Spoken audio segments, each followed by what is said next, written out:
नमस्कार, मैं अखिलेश मिश्रा और आप देख रहे हैं हिंदी संवाद न्यूज़। लखनऊ में आज हम गोमती नगर के विस्तार खंड में जयपुरिया स्कूल के गेट नंबर 2 के सामने उपस्थित हैं। यहाँ पे आप देख रहे हैं कि एक बिल्डिंग का निर्माण हो रहा है। बिल्डिंग का निर्माण कैसे हो रहा है ये तो एडीए से पूछने के बाद पता चलेगा, लेकिन अभी हाल ही में अलाया बिल्डिंग का जो घटना हुआ था वो घटना केवल इस वजह से हुआ था कि एलडीए के नियमों का उल्लंघन करके वहाँ पे कार्य हो रहा था और अलाया बिल्डिंग ध्वस्त हो गया। अलाया बिल्डिंग ध्वस्त होने के बाद वहाँ जान माल का जो नुकसान हुआ है, आज तक सरकार न विभाग कोई कुछ उसकी सुधि नहीं ले रही है। यहाँ पे भी वही पुनरावृत्ति होने जा रहा है। अगर गवर्नमेंट एलडीए या जो विभाग इससे रिलेटेड है, अगर इस पे जल्दी कार्रवाई नहीं करेगा और इस पे रोक नहीं लगाएगा तो आप देख रहे हैं कि सामने जो ये सीमेंटेड बोरी लगाई गई है मिट्टी भर भर के, और ये जो मकान है, इस मकान में 8 परिवार रहता है और 8 परिवार यहाँ पे आज मजबूर है वो सामने झोपड़ी बना करके रहने के लिए। पक्का मकान को छोड़ करके आप अपने जान माल के रक्षा के लिए पूरे परिवार के साथ इस जाड़े के मौसम में बिजली कट चुकी है, क्योंकि ये दीवार जो है, दीवार के किनारे से बिजली गया हुआ था। ये कमर्शियल बिल्डिंग उनका है, धंधा पानी व्यापार जो उनका है वो ध्वस्त हो चुका है, उनका रुक चुका है और लोग त्राई करते हुए अपने जीवन यापन के लिए आज छत छोड़ करके झोपड़ी में निर्वाह कर रहे हैं। यहाँ पे आप देख रहे हैं कि कैसे कार्य हो रहा है। जो भी बिल्डर अपना बिल्डिंग बनाता है वो ये नहीं सोचता है कि हमारे फायदे से बगल वाले का फायदा है कि नुकसान है, ये न सोचते हुए वो केवल कार्य को अपना करना चाहते हैं। आमतौर पे आप देखते होंगे कि जब मकान बनता है तो बमुश्किल से 3-4 फीट की गहराई खोदी जाती है नींव के लिए, लेकिन हम आपको दिखा रहे हैं कि यहाँ पे कम से कम 10-15 फीट से ज़्यादा की गहराई है। लखनऊ उत्तर प्रदेश की राजधानी है, जहाँ पे G20 का मीटिंग होने वाला है, यहाँ पे सम्मेलन वाला है। देश विदेश की निगाहें इस समय लखनऊ में है और इसके बावजूद अधिकारियों के कान के ऊपर जू नहीं रेंग रहा है। एक हाल ही में अलाया बिल्डिंग गिरा था, हताहत हुए थे लोग और एक गिरने के लिए तैयार है, फिर भी लखनऊ के गोमती नगर जैसे पास इलाके में जयपुरिया यहाँ का माना जाना विद्यालय है और इसके गेट नंबर 2 के सामने ये स्थिति है। तो सोचिए कि आम जन जहाँ रहते हैं, जहाँ पे झुग्गी झोपड़ी है और जहाँ पे छोटे मकान है, वहाँ की स्थिति क्या होगी जब इस पास इलाके में ये स्थिति है। आप देख रहे हैं कि इस मकान के किनारे किनारे बोरियां लगाई गई हुई हैं। यहाँ पे जो अब जहाँ बोरी लगाई गई है वहाँ पे एक बड़ा सा दीवार था। दीवार का कोना हम दिखा रहे हैं कि वो देखिए, दीवार के कोने से लेकर के वहाँ पे दीवार था और दीवार गिर चुका है। लोग इस घर में जो रह रहे हैं आज के डेट में वो डरे सहमे से हैं और अपना घर छोड़ करके बाहर झुग्गी झोपड़ी पे रहने के लिए व्यवस्था किए हैं और वहाँ पे इस जाड़े के दिन में रह रहे हैं। रामलाल, ये खुदाई किसकी हो रही है और बिल्डिंग किसका बन रहा है? अरविंद जी बना। कौन अरविंद? पता नहीं, हम सब है उनकी। हाँ। अब मालिक कौन है इसका? ये पता नहीं। अरविंद बता रहे थे। नहीं, वो अरविंद है जो बिल्डर है। बिल्डर अरविंद है। कुछ जैसे आप गहराई जब देखेंगे तब समझ में आएगा कि यहाँ पे धरातल के नीचे मकान नहीं बन रहा है, जैसे लग रहा है कि यहाँ पे पताल खोदा जा रहा है। आप देख रहे हैं कि गहराई जो है कितनी नीचे तक है और पॉश इलाके में एलडीए के नियमों को उल्लंघन करके ये कार्य हो। मौके पे जो लोग हैं उनको भी कुछ पता नहीं है। अभी हम यहाँ के जो केयर टेकर है, मुंशी है, उससे हम यहाँ की जानकारी कुछ ले रहे हैं। देख रहे हैं कि जयपुरिया गेट का 2 नंबर गेट है, 2 नंबर गेट यहाँ पे, और रोड पे कितना आवागमन है। ये लखनऊ का सबसे और इस जगह पे है, तो आप सोच सकते हैं कि कैसे अधिकारियों की आंखों में धूल झोंक करके बिल्डर अपना कार्य सिद्ध कर रहे हैं।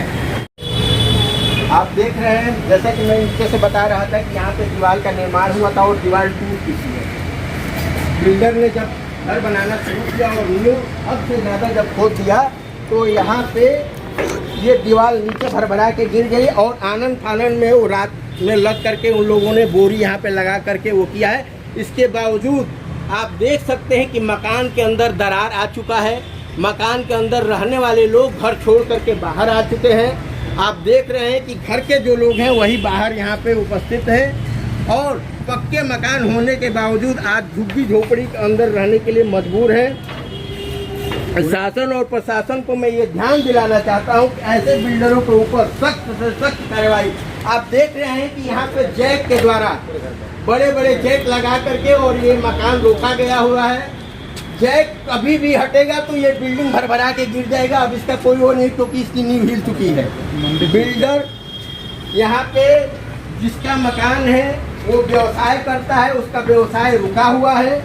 आप यहाँ पे देख रहे हैं कि ये मकान जो है उनका व्यवसाय करते हैं, ऊपर रहते हैं, इनका धंधा इस समय रुका हुआ है, ये लोग परेशान हैं। बिल्डरों को ये सोचना चाहिए कॉलम के ऊपर ये जो जैक लगाया गया है, आप देख रहे हैं कि ये जो इनका चेम्बर, ये चेम्बर नीचे दबाव की वजह से दब गया है और चारों तरफ इस बिल्डिंग के अंदर आप देख लीजिए कि कितना जैसे नया घर बनता है और जब लिंटर पड़ना रहता है और शटरिंग होती है उसी टाइप से इस पुराने इनके बने हुए मकान को ध्वस्त करके ऐसा कर दिया गया है कि ये लोग मजबूर हो गए हैं घर से बाहर रहने के लिए। तो बाबू अंदर दिखाओ, वो लाइट थोड़ा सा अंदर दिखाओ, थोड़ा सा अंदर। हाँ बस यही दिखाओ, उस तरफ पीछे। हाँ पता चले ना कि कितने लगे हैं नीचे भी। इस मकान के अंदर आप देख रहे हैं कि कम से कम 200 बड़े बड़े जैक लगाए गए हैं और जैक के ऊपर ये मकान रोका गया है।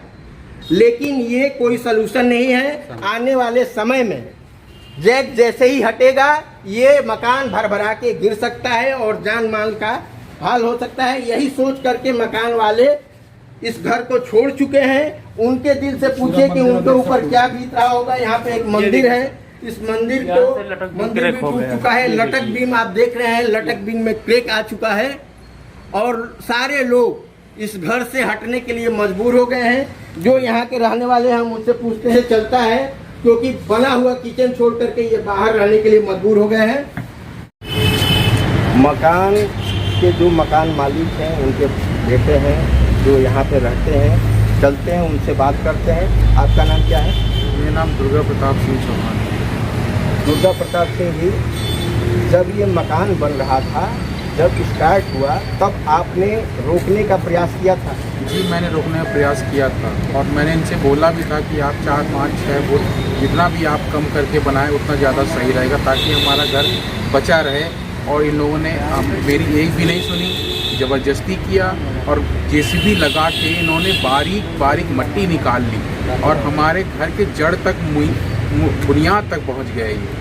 और उसके बाद भी ये नहीं रुके और फिर बाद में जब इनको लगा कि गलत हो चुका है तो रात ही रात चुप्पे से टीम को बुला लिया और पैकिंग की और बोरी भरवा के तुरंत रात ही रात पैक करा के सील करा दिया गया। मेरी इन्होंने एक भी नहीं सुनी और मैं कुछ समय मैं परेशान भी था कि कैसे बिज़नेस चलेगा, क्या चलेगा, और ये लोग मेरे पीठ के पीछे ऐसे ऐसे कर रहे हैं। और जब मुझे 2 तारीख की रात को पता चला कि क्रैक हो चुका है और मैं सवेरे इसके लिए मैं बात करना चाह रहा था लेकिन इन लोग आने से मना कर दिया और फिर बाद में 3 तारीख को 12:30 बजे मेरे घर की ये बाउंड्री गिर गई। आप देख सकते हैं काफ़ी बड़ी बाउंड्री है, गिर गई है। इसके साथ मेरे घर में क्रैक छोटा मोटा क्रैक था लेकिन ये डे बाय डे क्रैक बढ़ता ही जा रहा है। और आप देखा होगा आपने कि इसमें 100 से भी ज़्यादा जैक लगे हुए हैं जो। और एक कल रात की घटना है कि कल रात को 2 बजे के आसपास कहीं हमारा एक जैक घर का छोड़ दिया और वो हमारे घर के मंदिर पे गिर पड़ा और मंदिर उसने तोड़ दिया। तो ये बहुत ही ज़्यादा खतरनाक मामला बढ़ता जा रहा है। इसके पीछे कोई कार्रवाई नहीं हो रही है और जो यहाँ पे मौजूद थे, चाहे वो ज़मीन के मालिक हों चाहे वो बिल्डर हों, उन्होंने बोला कि मैं आऊँगा, रुको मैं आ रहा हूँ, बस इसे टालते रहे। दिन पे दिन बढ़ता गया और वो अब इस वक्त मौजूद नहीं है, वो यहाँ से भाग खड़े हुए हैं और इस पर मेरी कोई मदद करने को तैयार नहीं है। मैं मेरे घर में 8 लोग रहते हैं। मेरा एक बेटा है छोटा सा 15 महीने का, वो हम लोग इस वक्त बेघर हो चुके हैं। आप देख रहे हैं कि मैं यहाँ झोपड़ी में एक प्रकार से रह रहा हूँ। मेरा मतलब कैसे गुजारा हो रहा है। अभी मौसम भी बदलने वाला है, कब बारिश हो जाएगी और कब मेरे घर में पानी भरेगा और मैं मरने का इंतज़ार करूँगा यहाँ पे, और मेरे घर में किसी की मौत हो जाएगी तो कौन इसका जवाब देगा। और कोई मुझे दिखाई नहीं दे रहा है इस वक्त। मैं क्या करूँ इसमें, आप बता सकते हैं कुछ? आपने शासन प्रशासन से इसकी गुहार लगाई है, शासन प्रशासन की तरफ से आपको कुछ सांत्वना या कोई वो मिला है? मैंने बस FIR कराई है, जो मुझे एक रिपोर्ट अभी मिली है, उसके बाद कुछ काम ही नहीं हुआ है। ऐसा लगता है कि उन्होंने या तो लोगों को खरीद लिया है या फिर लोगों से पता नहीं क्या एक बातचीत कर ली है ताकि इस मामले को ज़्यादा दबा के ख़त्म कर दिया जाए। मेरा कोई साथ नहीं दे रहा है इस वक्त। इस मकान को बनाने में लोगों का जीवन बीत जाता है, इस मकान में तमामों पैसे लगे होंगे और इस स्थिति में आप पहुँच गए हैं। आपके मनोदशा को हम समझ रहे हैं। आप बिल्डर जो हैं, बिल्डर का नाम क्या है और बिल्डर की जानकारी आपने थाने में दिया होगा, उनका नाम क्या है और ये क्या है?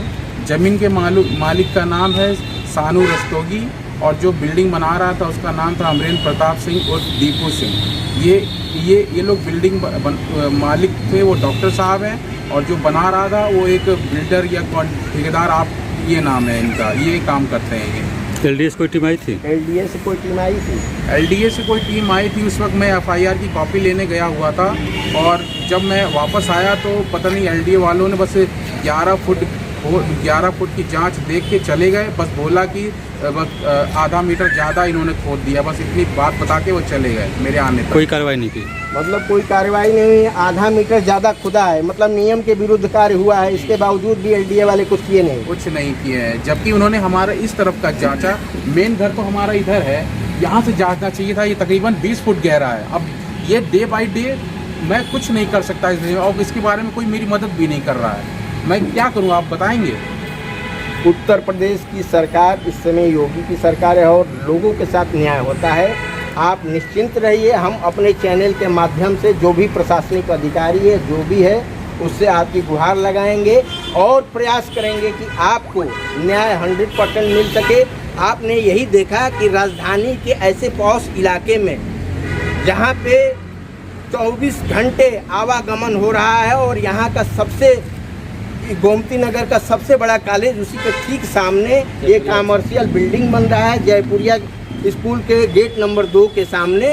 लखनऊ प्रदेश की राजधानी है, यहाँ पे प्रदेश के सारे नेता से लेकर के और अधिकारी यहीं पे रहते हैं और किसी के कान में जू अभी तक नहीं रेंगा है।